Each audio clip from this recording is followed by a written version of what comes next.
Several houses were firebombed early this morning in central Kingston. It's understood that while residents were trying to save their belongings, gunmen opened fire to prevent them from doing so, Cody and Barrett reports. Horror for residents of Smith Lane and James Street in central Kingston. They were awakened by screams of fire around 5 Monday morning. The lady next door calling out for car burn, and when I get up I smell it and I wake up my daughter and my grandson and say fire, fire, and when I open the door and come out, I say up at the top in flames. And then she run out and say, bad word, a fire this. 6 houses were destroyed and 4 others damaged. There are about 30 people, it looks like, who are homeless right now. Could be more. And of the 30, there are about 8 or so who are elderly. There are about 12 or so who are children, ranging from, I think, 18 months to about 16. And preparing for back to school and just completely traumatized. Amid the confusion caused by the fires, a barrage of gunshots rang out, forcing residents to take cover. And the people them start coming for help way. And then me run out of shit, and when me run out of shit, me start to hear peer gunshot, and a man alone said to me, say, Mommy, don't go cross. And me lean back on one next door wall and say, Lord, help me, Lord, help me, dead dog. Same time me say, where the fireman, where the police, and no police, no fireman, till about quarter to 5. The things upon the road or next door, and I don't know what to do. So I just go in the bathroom and lock the door. I hear me?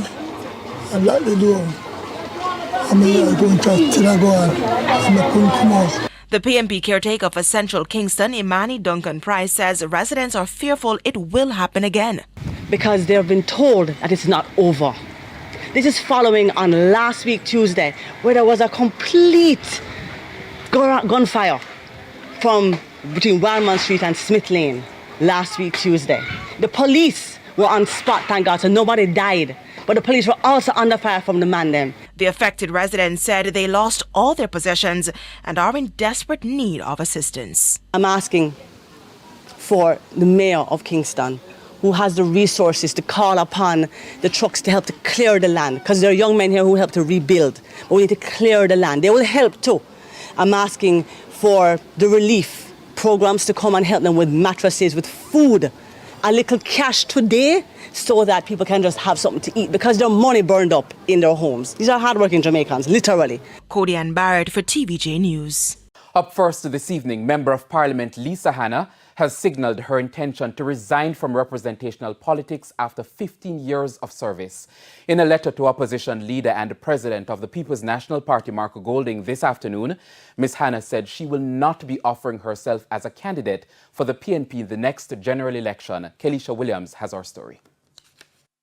The statement with the subject Lisa Hanna leaving representational politics sent shockwaves throughout the country Tuesday afternoon. It said Lisa Hanna has signaled her intention to leave representational politics and has advised the opposition leader and president of the People's National Party PNP, Mark Golding, that she will not be offering herself as candidate for the PNP when the next general election is called. The statement also said that a resignation letter was sent to Mr. Golding. The St. Anne Southeastern Member of Parliament stressed that the early notice of her resignation will give constituency delegates enough time to select a new candidate, which is their constitutional right.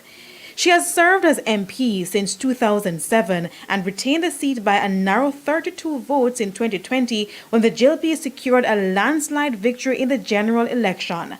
As for her role as opposition spokesperson on foreign affairs and foreign trade, Ms. Hanna told Mr. Golding that she remains available to serve at his consideration. She also used the opportunity to reflect on her life in politics over the past 15 years. She said, "I have found this experience quite satisfying. It allowed me the privilege to serve as an elected member of parliament, cabinet minister on the national scene, and at the party level as regional chairman and treasurer. In 2020, Ms. Hanna failed in her bid to become president of the People's National Party. Now, her notice of resignation came 24 hours after this video was posted on her social media page. In that video, she expressed gratitude to former Prime Minister Porter Simpson Miller, who invited her to join the PNP. I was reflecting recently on some of the best advice that she gave me, and one of the best pieces of advice she gave me when I was walking to Parliament for the first time was, like a girl, don't make them see a ball. Don't give them the credit, don't give them the satisfaction to know that they have unraveled you. Remember that, and I will never forget that. Kelisha Williams, TVJ News. Residents and small business operators in and around Riverton have expressed shock about plans to decommission the Riverton city dump. Now, the people are asking the Prime Minister and the other authorities to have dialogue with them about the plans for the facility. Our reporter Dwayne Anderson visited the area today and has this report. And the decommissioning of various dumps, including the Riverton city dump. Those words came as a shock to many people in Riverton, especially those who depend on the activities at the dump for a living.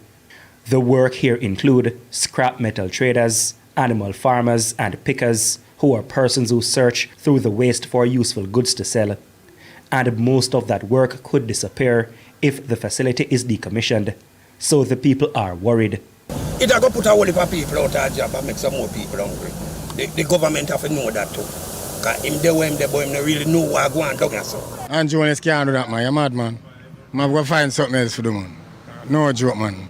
All right, we start, boy, man. Him can't lock down the place. More they attack, you know, when him talk and when the youth them get hungry, it go. You understand? Him have to do something better and talk something better than that, man. Him can't do him look up, change up, yeah? When him can't move the dumb. This is how we get our bread, so we get food on the dog. Some people don't know Adam and some people don't know better outer road. This is how them know from start. There are some people go around here and know say yes, them come for yes, them get them start, and yes, they don't know where it's outer road, Riverton and the dog. So if you do that now, it's mad. If you do that now, it's about enough people out there, because at the end of the day, enough people out there go thief. I got to do one more things and kill people before they want. I just want them know this. I'm not taking the right people to get this, take this from the people. And even as the people wait on the details about what influenced the Prime Minister's decision, they are already putting forward a defense for some of the long-standing problems at the Riverton dump, namely crime and occasional fires. The crime has nothing to do with the dump. People down here just it's a crime like overall, everywhere crime there, and then it's all one crime there.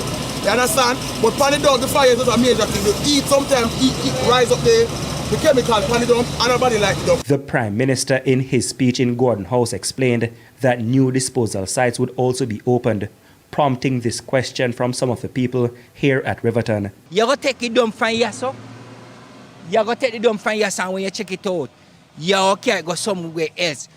Because the money where they pay the truck right now, it have to go double. Because you can't expect the same money where you have in a town or work, you go carry work go a country for the same money. So a whole heap of change have to go make. And a whole heap of spending and a whole heap of them something have to go on. No doubt it's a bustling community. It's not just a dump down here. Residents are firmly opposed to any decommissioning of the facility. They say the Prime Minister and the other authorities need to come in and speak with them, because according to them, too many people depend on the facility. Everybody have a dialogue, then, so you solve the problem. I saw the problem solving, people them have a dialogue. Make him understand what go on. Yeah, for real, that need to go on, yeah. Make him hear what go on. Mr. Holness said he would begin sensitizations about the plan to decommission the Riverton dump by holding talks with the Member of Parliament for Western St. Andrew, Anthony Hilton. Dwayne Anderson, TVJ News.